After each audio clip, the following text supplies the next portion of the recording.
Today we're talking about overhangs, right? What do you want to do when you have a high bar, a peninsula, or an island, and you want to have some overhang to sit down at, right? The most common, obviously, is the high bar. A high bar is a ledge, usually built out of wood and sheetrock, that sits higher than your countertops, usually about 6 inches taller than the actual countertop. People put bar seats there or just use it as a shelf to kind of pass things maybe to the breakfast nook, or if it's adjacent to your living room and you're interacting with the folks that you have hanging out in there, right? So when you want to keep it as just a shelf, and usually how it starts when you have Formica is about 12 inches wide, right? So 12 inches wide total usually amounts to 3 to 4, 5 inches of overhang past the wall. That doesn't leave you with enough knee space, but it's enough space to pass a drink, to lean at it, to put down a glass or put down a plate, but it's not that comfortable to actually eat at and pull up a chair to, right? Like a bar stool. So most people these days increase from 12 inches and they jump up to 15 inches. So 15 inches is a really good proportion. We can put a glass on the table, you can still have a plate, you also have enough knee space, right, to sit at, maybe anywhere from 6 to 8 inches of knee space. But because of that knee space that you need, that also creates overhang. An overhang is like a teeter-totter, and the Granite's really heavy.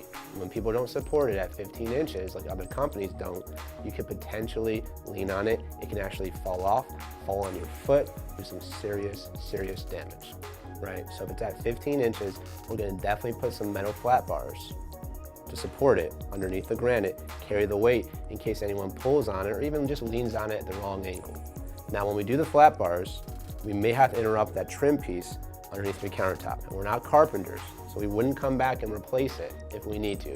Half the time, that trim piece that goes underneath your high bar, that currently is there right now, has to come off to give us access to install that flat bar appropriately for it to do its job and provide safety for your family. Now, for people who really want to go all in, they want really just a ton of space and 15 inches is enough, those people can kick it up to 18 inches. Now, 18 inches is still the same concept as the 15-inch countertop. You have a ton of more knee space, maybe up to 12 inches at that point, but we do have to install a super heavy-duty flat bar to carry that weight.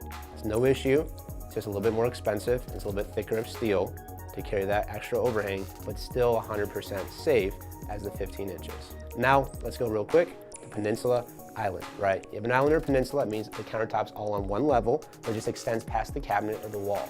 At this point, you have so much leverage, it's not as much of a teeter-totter because you have a whole countertop for it to sit on before it goes into the overhang. So at that point, you can go from 8 to 12 inches without needing any bracing whatsoever. And most people land somewhere between 10 and 12, which is plenty of space for your knees. So anyone wants to go more than that, you have to install furniture legs, which can be costly. Sometimes people don't like how they look. I personally think 12 is enough, but there's always a way to make it more if you want to make it a tabletop extension with furniture legs. Just more expensive to you guys. So recap, 12 inches, no flat bars needed at all, minimal overhang, not really that awesome for knee space. 15 inches, pretty good proportion, not oversized, has flat bars. 18 inches, super big, maybe too big for 2 people, maybe intrudes too much into your space, into your walkway, but it's really, really good for knee space, and you have the heaviest duties of flat bars. That pretty much sums it up. Y'all can think about these things, then we come meet you, can take out the tape measure, can show you what 8 inches, what 12 inches, what 15 inches looks like. You can decide for yourself. So guys, we'll see you at our appointments, and thanks for watching.